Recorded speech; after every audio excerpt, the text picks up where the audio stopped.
Bom dia. Ok. Eu aqui, certo? Eu aqui em Belém do Pará, no bairro do Guamá, certo? Professor, advogado, ex-seminarista, certo? E com um título de. É um título de, não vou dizer graduado, certo? Mas com um título, também não é acadêmico, certo? Mas com o título de quem cursou filosofia, de quem fez filosofia em seminário, certo? Certificado, portador de certificado, acho que eu achei a palavra. Eu, portador de um certificado de curso de filosofia, certo? Fiz por 2 anos esse trabalho me preparando para fazer teologia. Era assim que os padres da congregação salesiana me queriam, certo? Só que eu saquei fora antes, entendeu? E terminei indo para cima, indo para baixo, voltando aqui, sabe? Hoje eu me peguei conversando com o padeiro bem ali da esquina, sabe? Num certo momento, não sei por que cargas d'água, comecei a falar aqui do bairro local, certo, da minha antiguidade, do meu posto de antigo, do meu posto de antiguidade aqui no bairro, aqui na área, certo? Até quem sabe para me exibir. Aí eu cheguei a falar para ele que logo ali mais adiante, a partir do ponto da padaria dele, sabe, havia um terreno. Aí eu me pus, sabe, a explicar, rapaz, como é que funcionava no passado, há mais de 50 anos atrás, aqui, sabe, a questão geográfica, sabe, onde havia aqui, falei para ele que talvez essa área aqui, de todo o bairro aqui, sabe, da minha área, da minha residência, sabe, toda a área ao redor, sabe, que vai aqui entre Cremação, Condor, sabe, ali Terra Firme, tudo é área de várzea, rapaz, área de influência do Rio Guamá, que está bem ali, onde a Universidade Federal do Pará também está instalada. A Universidade Federal do Pará está instalada nas margens do Guamá, certo? E eu tô aqui perto, certo? Em 5, 10 minutos eu pego um ônibus e salto ali, sabe, dentro da UFPA, certo? Universidade Federal do Pará. E o rio Guamá então exerce sobre esta região aí uma influência de águas, sabe? Só que isso aí foi travado porque impediram ali, sabe? Ali os comerciantes construíram, fizeram construções imobiliárias, construções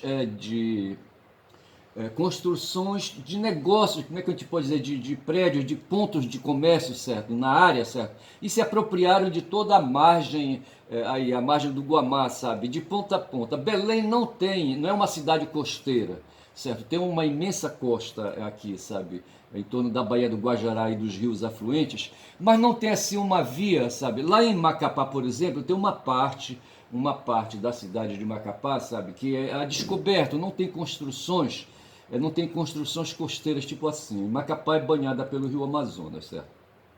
Essa coisa que o Eduardo Bolsonaro quer de ocupar toda a costa brasileira, sabe, de liberar a costa brasileira, as costas, o mar, a água, sabe, cria uma situação de chamados terrenos de marinha.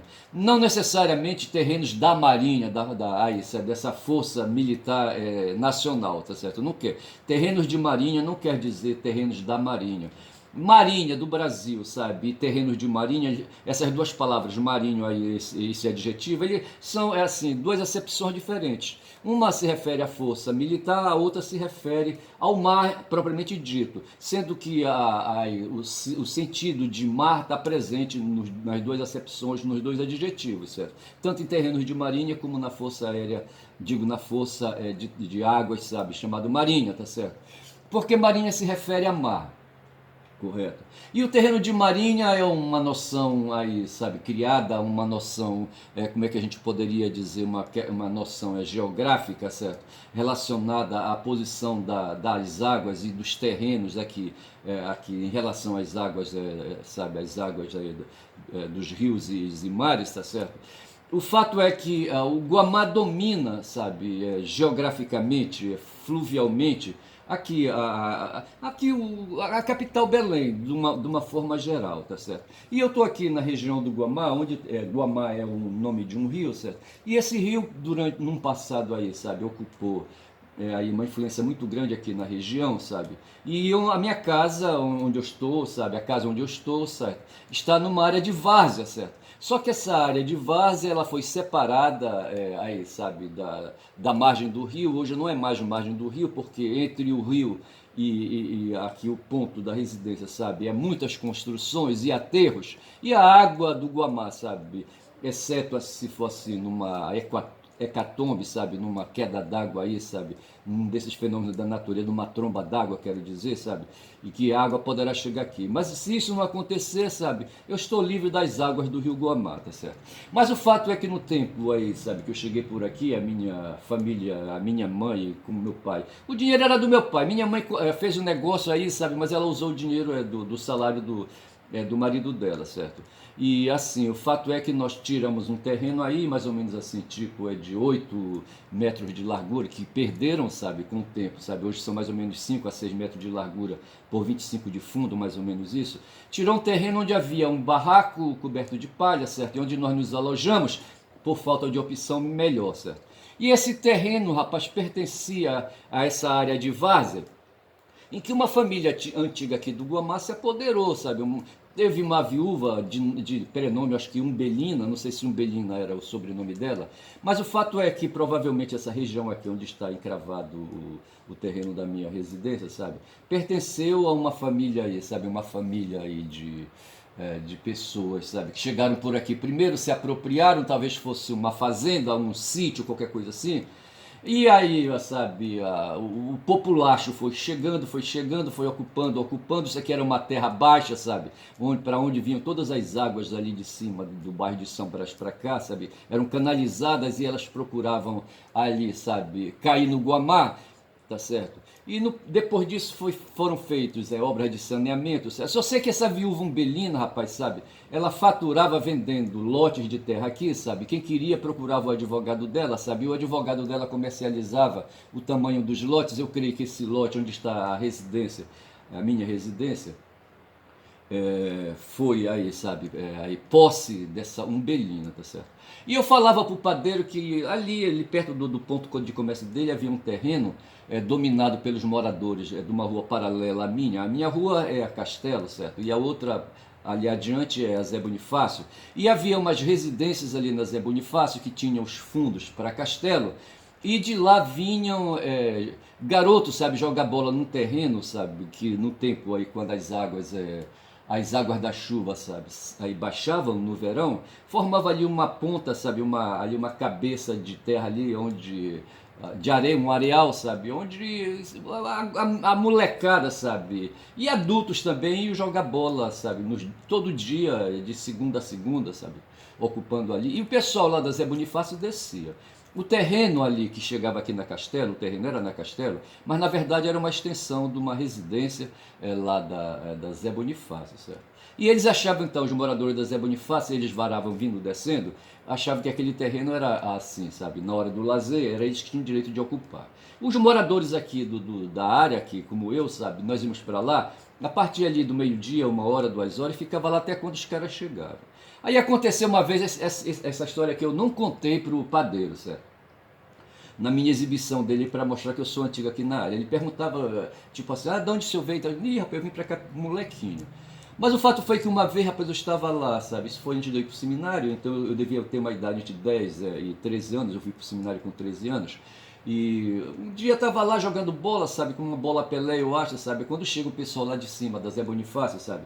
E entre eles tinha um cara, sabe? Um cara aí que devia ter uns 17 anos, porque, segundo disseram, ou diziam, ele era, sabe? Estava inscrito na PM, ia se apresentar na PM, tinha sido selecionado para ser PM, qualquer coisa assim.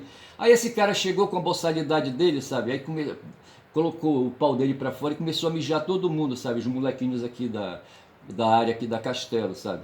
Aí ele chegou na minha direção, sabe? A essa altura a gente já tinha saído do areal e tinha ido lá para fora, pro terreno assim, um terreno na frente assim, sabe? Só que era de barro, de barro assim batido, era um terreno duro, sabe, diferente do areal. Aí esse cara foi para lá, rapaz, infernizar, sabe, satânico, sabe, meio satânico, meio endiabrado, e começou, sabe, a mijar todo mundo ali, sabe, com o pau dele de fora. Eu não sei se ele queria mijar ou exibir o pau dele, sabe. Eu só sei que quando ele veio na minha direção, sabe, eu desviei assim do mijo e chutei a bunda dele, rapaz, olha. E eu era um moleque, certo, um moleque assim, magrelo, entendeu? E ele já era um cara que estava inscrito na PM, sabe. Aí ele não gostou, tentou chutar minha bunda, eu me desviei, ele não conseguiu, sabe? Eu chutei a bunda dele de novo, sabe? Aí ele correu atrás de mim, eu me safei, sabe? Bati de novo, sabe? Aí veio o meu irmão, sabe? Me ajudou e saiu uma porrada, sabe? Eu só lembro, rapaz, que esse cara, tipo aqueles lutadores assim que abaixa a cabeça, sabe, no ringue, sabe?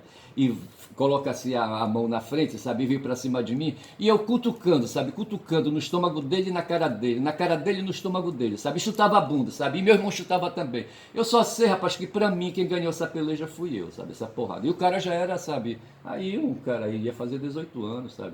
Qualquer coisa assim, sabe? Aconteceu esse lance eu não contei pro padeiro, mas assim, eu fui um cara assim, sabe, meio... Aí eu olhava lá de onde eu tava, sabe, na direção, que eu tava na rua, sabe, que eu moro, certo? Aí eu olhava de lá, sabe, na direção da minha casa, e via que aquela briga tava chamando a atenção de todo mundo, de todos os moradores, sabe, que saiu das casas em direção à rua, ficava olhando para lá, sabe, e certamente disseram, sabe, que era eu que estava na porrada, sabe?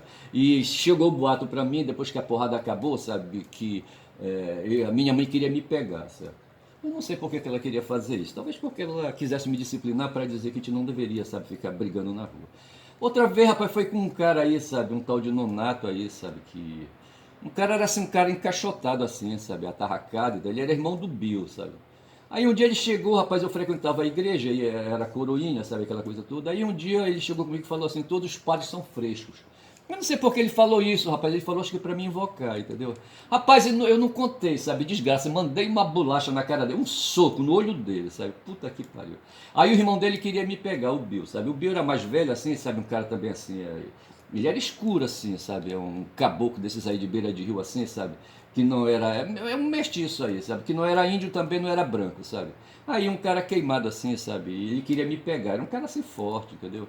E a minha vida toda, sabe, era tentando, olhando, sempre olhando por cima do ombro, tentando escapar do Bill, porque o Nonato para mim já tinha sido jantado. Eu estou contando essa história aí, bicho, porque isso é crônica, certo? Mas deixa eu falar umas questões aqui. Eu estou aqui com eu estou aqui com o note aberto, sabe? Em Marshall McLuhan. Mas deixa me ver aqui antes do Marshall. Deixa eu falar aqui do Charles Sanders Peirce. Outro dia eu fiz uma confusão entre o Charles Sanders Peirce, certo? O Charles Sanders Peirce seus trabalhos apresentam importantes contribuições à lógica matemática, à filosofia e principalmente à semiótica. Veja aqui, o Charles Sanders Peirce nasceu em Cambridge, acho que é nos Estados Unidos. Pô, aqui no, americano, tá aqui, foi matemático americano. Tem uma cidade, acho que Cambridge, eu não sei. Cambridge é aí na Inglaterra, certo? Mas aqui está falando que ele nasceu em Cambridge em 1839 e morreu em Milford em 1914. Foi um filósofo, pedagogista, cientista, linguista e matemático americano. Certamente eu estudando, sabe, fazendo letras, o nome desse cara caiu na minha, na minha relação, sabe, de referências, entendeu? Seus trabalhos apresentam importantes contribuições à lógica, à matemática, filosofia e semiótica. Acho que foi por aqui que as coisas foram. Ele é também um dos fundadores do pragmatismo, junto com William James e Don Dewey. Isso aí me interessa. Mas assim, uma vez eu confundi o Charles Sanders Peirce com o McLuhan, que foi outra figura. O McLuhan é o Herbert Marshall McLuhan. Ele nasceu em Edmonton em 1911 e morreu em Toronto em 1980. Estou de olho aqui, sabe... no celular, estou com 13 minutos, eu não quero mostrar minha cara, certo? Ele foi um educador, então veja que o Peirce também foi um educador, foi um educador intelectual, filósofo e teórico da comunicação canadense, tá certo? Então veja, semiótica e comunicação, né, são sistemas aí que se comunicam, certo? Só que o Charles foi mais ali lógico, certo? E aqui o McLuhan foi aí, mais especificamente, é um comunicador, certo? Conhecido por vislumbrar a internet quase 30 anos antes de ser inventado. Interessante essa informação, certo? Essa rede aí, sabe, que nos põe hoje aí, sabe, conectado numa intensidade medonha, certo? Hoje se fala, hoje eu fiz um post no X, sabe, a respeito dessa questão aí das fakes, entendeu? Das fake news, entendeu? E as fake news é uma expressão aí anglo-saxônica, certo? Para traduzir mentiras que são jogadas na rede, que tem trânsito na rede o quê? Na rede, nas teias de comunicação social. E o Charles aí está falando aqui, sabe, que digo melhor, o McLuhan, ele vislumbrou a internet, certo? Essa rede aí, sabe, de comunicação. Quase 30 anos antes de ser inventada. Ficou também famoso por sua máxima de que o meio é a mensagem, tá certo? A mensagem. Então, no processo de comunicação, você tem os interlocutores e tem aí o que eles comunicam, passo adiante, certo? Que chama-se mensagem. Ontem no meu vídeo eu estava falando, sabe, que a humanidade, sabe, começou, não é, aí ganhou foros, sabe, a partir do momento que ela ganhou consciência de si, sabe, e do poder que tinha de fazer interlocução, sabe, de um para outro, sabe, que não fosse aí usando uma lata de leite ninho, sabe, com um barbante amarrado numa outra, sabe, e eles ali fazem, ou numa caixa de fósforo, sabe, amarrada por barbante, sabe, e ali a pessoa falando pro outro de brincadeira, como a gente fazia quando era moleque, assim, mas o fato foi que a humanidade descobriu a linguagem, e aí, sabe, se estabeleceu esse conceito de semiótica e de semiologia. Semiologia digo melhor, ah, do cara, sabe, que sistematizou a linguística, o suíço, é, o Ferdinando Saussure, certo? Ele falou de semiologia para tratar daquele campo que cuida da linguagem, sabe, que cuida do significado, dos conteúdos mentais, certo? Daquilo que se torna mensagem. Já pelo visto aí, tanto o Peirce quanto o McLuhan, sabe, falam aí da semiótica, porque assim, a linguagem ela não surgiu, o aparelho fonador, sabe, ele foi adaptado com o corpo, sabe, e o corpo humano, rapaz, levou história, sabe, para chegar no ponto que está hoje, certo? E assim, as condições físicas para a emissão de sons, para depois sobre esses sons, sabe, se inculcar mensagens, não foi assim barbada, não foi da noite para o dia, tá certo? Mas assim, então o McLuhan falou que o meio, sabe, digo, do processo de comunicação, vejamos aqui como é que é o meio é a mensagem, certo? Então, duas pessoas se comunicam entre si e o que é ali, sabe? O conteúdo é a mensagem. O portador da mensagem, segundo os gregos, era o Hermes, certo? E daí vem a hermenêutica, entendeu? E era ele que levava a mensagem para cima e para baixo. Aí depois disso se eliminou o Hermes, sabe? E a comunicação passou a ser direta, tá certo? E ele, além disso, ele cunhou o termo aldeia global. E dá para entender, certo? Dá para entender. Se os seres humanos, sabe, no final ali, a partir da família, chega a tribo, ou chega a polis, como queriam os gregos, certo? A tribo, a aldeia, tá certo? Ali, são os limites ali, por onde a pessoa, sabe, chega, o indivíduo chega, tá certo? E quando a comunicação se estabelece, quando ali as redes de internet se estabelecem com os satélites, sabe, vai ver, aí então, assim, sabe, o que era a polis passa a ser a cosmópolis, certo?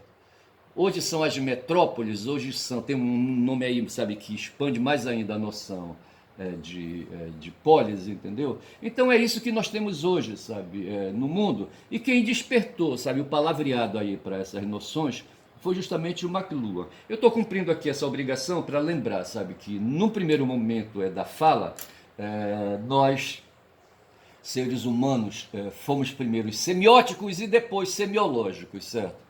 A semiótica ela vai explorar ali, sabe, essa capacidade de abstração, de elaborações abstratas, sabe, de elaborações simbólicas e vai fazer ali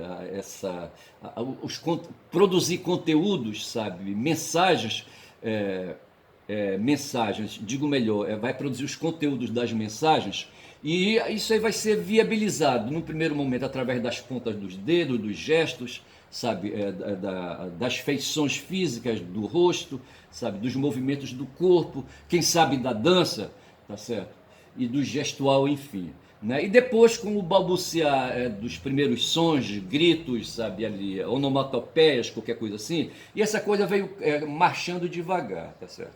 Isso aí é o campo da semiótica, tá certo? Só a partir do momento, sabe, quando os gritos, os sons, eles começam a ser melhor ali produzidos e articulados, aí nós temos ali a primeira articulação, que é ali a condição de organizar, de construir sons fonéticos, fonológicos, e ali eles já começam a receber significações, sentido. Depois disso se expande mais um pouco e temos aí a estrutura da raiz, do radical, certo? Que vamos chamar de morfemas, né? Ali dentro ali da linguística estadunidense, ou semantemas, como querem os europeus. E o fato é que de repente há esses sons aí, sabe? Estruturam mensagens que são veiculadas e colocadas entre dois interlocutores num primeiro momento dentro de um esquema, tá certo? E assim se tem aí, sabe, a fala, né? O ser humano falando, mas entendamos que isso não foi da noite para o dia. Para sair da semiótica e cair na semiologia, sabe, tem um espaço temporal muito longo, e eu precisava falar isso aí. E o Charles Sanders Peirce, sabe, como também o McLuhan, são duas pessoas diferentes, um estadunidense e outro canadense, mas eles convergem nessa direção aí, quando fala de lógica, que quando fala de lógica apanha aí, sabe, a herança dos gregos antigos, e também dos romanos, mas dos gregos antigos foram os que descobriram, sabe, esses conteúdos. E assim a gente vai, e hoje, rapaz, é uma danação essa história aí, sabe, dessa... É uma tentação do diabo, sabe? Essa história da linguagem, tá certo? Eu vou te contar. Mas o ser humano só é o que é, sabe? Por causa da linguagem, né? Por causa... A linguagem é uma... Aí, veja que o Peirce, certo? O cara era... Aí, sabe? Ele era do campo aí... do campo da matemática, certo? Né? Aqui fala que ele era filósofo, pedagogista, matemático, do campo da matemática, certo? E da lógica, tá certo? E já o McLuhan, né, era da comunicação propriamente dita, certo? Mas o fato é, rapaz, que esses dois caras deram uma contribuição, ajudaram aí, sabe, a reconhecer. Isso agora no nosso tempo. São os nossos gregos aí, rapaz, nossos gregos contemporâneos, certo? Da mesma forma que tivemos lá Parmênides, Heráclito e Aristóteles e Platão, não sei mais o que, hoje nós temos o McLuhan, certo? E temos o Peirce aí, sabe, trazendo essas contribuições para nós. Tá certo? E eu gosto de falar sobre isso. Falei então do Peirce e McLuhan, encerro, falei da linguística e aí, sabe, aí, da linguagem não linguística, certo? Ou seja, simbólica, semiótica, tá certo? E tá falado e é assim. Muito bem. Eu acho que eu falei um pouco aí das minhas questões aí particulares. Eu estou aqui com, vejamos aqui, então eu vou cair agora quando são já 22 minutos de falação, sabe? Porra, falei pra caralho. Mas assim, vamos falar um pouco mais aí. Hoje no noticiário, rapaz, do dia, hoje são 11 de junho, certo? Terça-feira. Aí nós temos aí uma questão chamada questão argentina que eu anotei aqui, mas eu tenho a questão peruana, eu tenho a questão palestina, certo? Eu tenho a questão ucraniana, tenho a questão francesa, tenho a questão francesa, certo? Já que eu já falei, tenho a questão galega. Olha essa questão, essa história da questão galega. Qual é a história da questão galega? Teve um cara aí, um linguista, sabe, que diz que o português que a gente fala aqui no Brasil, certo? O português que veio, eu não sei de que maneira veio, sabe? Que veio para o Brasil, sabe? Que é a base da nossa expressão, que é a base das nossas idiosincrasias, né? O Brasil é um país imenso, certo? Continental. E tem as suas variações aí de fala, sabe? Regionais, entendeu? Mas o cara diz, sabe, que o português que veio pelos portugueses aqui para nós é o português galego, entendeu? Agora, eu acho que essa questão aí, bicho, a nossa origem mesmo, sabe, é a origem latina, a nossa fala é latina, certo? É levada ali para a Península Ibérica, né, pelos romanos, certo? A Galícia é uma região na Espanha, certo? E Portugal é uma merdinha ali, rapaz, sabe, de ponta ali, sabe, de litoral, certo? Os espanhóis exercem uma dominação muito grande sobre os portugueses. E de sorte que eu fico imaginando, sabe, que essa história de falar, eu não sei qual é a importância disso, sabe, de a gente ter a fala galega, tá certo? Isso veio a propósito de Bilac, né, que falava do português como a última, a flor do lácio inculta e bela. O cara se incomodou com isso, se incomodou com Bilac, com a genialidade desse verso aí, sabe? E se incomodou também, aí, não sei se ele se incomodou, mas o fato é que nós comemoramos aí o Dia da Língua Portuguesa, que foi quando ali o Camões, salvo engano, não sei se é a publicação da obra de Camões, se é o nascimento de Camões, eu não sei. Mas o fato é que importância tem isso para nós, acho que não tem importância nenhuma, bicho, sabe? Não vou impressionar, não sei porque esse cara é escritor, sabe, o cara que falou, eu poderia localizar aqui, mas essa questão aí, sabe, das influências dos espanhóis sobre o português, sabe, e aí o português que a gente fala hoje ter essa influência aí, para mim isso não tem muita importância. Aí eu coloquei aqui, galegos, que porra tem? Ah, vamos se fumar. Aí tem também a questão neoliberal no Brasil, talvez essa seja mais importante. O que me prendeu, rapaz, e me deu assim, uma certa gastura, foi a história de saber que o Haddad, aliado com a Tebet, sabe, tá pensando aí fazer uma série de reformas aí, sabe, ele já tirou, já arrebentou aí com a questão aí sabe, com essa questão aí aí do arcabouço fiscal, entendeu? De criar regras aí para tolher os investimentos em políticas públicas, certo? Que são medidas neoliberais. E por fim, agora esses caras querem romper, sabe, as amarras que tem aí na Constituição ou em leis aí, sabe, que estabelecem a correção, por exemplo, das aposentadorias, certo, através do salário mínimo, e que todo ano o salário mínimo é reajustado. Esse tal de Haddad, rapaz, junto com a Tebet, que é uma neoliberal do caralho, e ele aí, sabe, com feições neoliberais também, querem reeditar o que houve em 2003. 2003, faz 21 anos, aí, pondo e tirando, certo? Quando a Heloísa Helena, sabe, que era uma senadora, sabe, se rebarbou contra Lula no seu primeiro governo, sabe, contra a reforma da Previdência, sabe. E aí que está a nossa derrocada, sabe. Eu não sei, eu vou parar por aqui que eu não quero sabe, me alongar muito e não quero praticar elitismo, sabe. Mas sinceramente que eu gelei, sabe, ao saber que o Haddad, sabe, está discutindo essas questões aí, de mexer com a correção. Hoje tem no Brasil aí uma greve de professores, sabe, das universidades aí, sendo aí professores e servidores, sabe, em andamento. E aí, sabe, o governo, Lula, no caso, a gente tomou conhecimento disso, diz que o cara é o melhor articulador, sabe, de negociações aí sindicais, entendeu? Sabe, eu não sei, sabe, sinceramente eu não sei. Mas o fato é que querem colocar e modificar essa condição que hoje os aposentados têm, de receberem aí, sabe, todo ano, né, uma correção aí, sabe, de valores, né, e muitas vezes até um plusinho a mais aí nas aposentadorias, que é o meu caso. E esses caras querem quebrar, sabe, com essa vinculação da correção das aposentadorias com base no salário mínimo, sabe? Isso está me encrespando. Já são 27 minutos, certo? Então, assim, eu vou ficando por aqui, eu coloquei assim, sabe? A questão neoliberal, ataques de Haddad e Tebet ao previdenciário. Aí eu falei aqui do que aconteceu em 2003 e foi essa razão, sabe? Porque a senadora Heloísa Helena, sabe, que caiu no ostracismo depois disso, eu acho que ela saiu do PT, fundou o PSOL ao qual eu subscrevo hoje uma filiação partidária, embora não milite, certo? Mas isso foi por conta de uma orientação política que eu tinha quando fazia militância política, mas muito de leve. Eu nunca fui militante pesado. Só em Altamira que eu fui militante do PT, certo? Para valer. Mas assim, rapaz, sabe, eu vou parando por aqui, depois de ter falado tudo isso, não vi assim muitas questões aí, sabe? Então eu preferia, sabe, me propor, sabe, a dar título a esse vídeo agora, sabe, de revoluções econômicas, certo? Lembrando que ali, sabe, se diz aí que o Neolítico começa com a Revolução Agrícola, certo? Com a Revolução Agrícola, quando os humanos deixam de perambular, sabe, aí mundo afora, indo para cima e para baixo, e passam a fazer a plantação, sabe, de sementes aí, sabe, que eles observavam ali, gerando ali, sabe, o que aconteceu com a agricultura, ou seja, eles produzindo o próprio alimento. Ao invés de ir para a mata, sabe, catar, eles preferiram fazer ali sua própria horta, certo? E dali tirar o seu sustento. Da mesma maneira aconteceu quanto à questão de produção de proteína animal, certo? Domesticaram os animais e aí houve a revolução aí, sabe? A revolução pecuária, entendeu?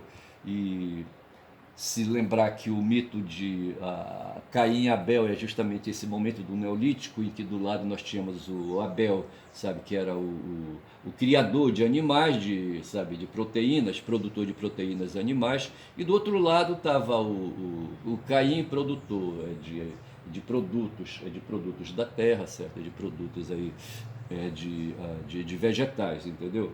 E aí se diz aí, sabe, que essas duas forças, certo, sempre se antagonizaram, né? E criaram aí esse drama todo aí que a gente vê no assassinato de Abel por Caim, tá certo? Mas o fato é que foram dois momentos aí, sabe? Quando os humanos pararam, sentaram a bunda, sabe? Dentro aí, sabe, de casas construídas por eles, saindo das cavernas. Ontem eu fiz aí falando que o Neolítico era tempo de caverna, e não é. Eu acho que o Paleolítico era o tempo de caverna, certo? Já ali o momento em que se começa a fazer as próprias construções, de palha, de madeira, de pedra, etc e tal, ali começa então ali um novo momento para o ser humano na história. E ali eu vou chamar então, sabe, esse momento aí de revoluções econômicas, lembrando que econômico vem de oikos no grego, que quer dizer as questões domésticas, as questões aí, sabe, ali as questões de cozinha da casa dos gregos, entendeu? Aquelas questões ali, sabe, de produzir o alimento, as questões econômicas, oikos, tá certo? Então assim, os seres humanos passaram então a cuidar da própria comida, certo? Com a produção que eles tiravam da horta, sabe? Tiravam ali do campo, tá certo? E vou chamar esse vídeo, portanto, de revoluções econômicas em homenagem a esse momento da vida dos seres humanos. Fico por aqui. Tá certo? Achei o título, tá achado, tá certo? Bom dia, nesse dia 11 de junho, terça-feira. Hoje é dia de novena de Nossa Senhora do Perpétuo Socorro, não esqueçam, tá certo? Bom dia.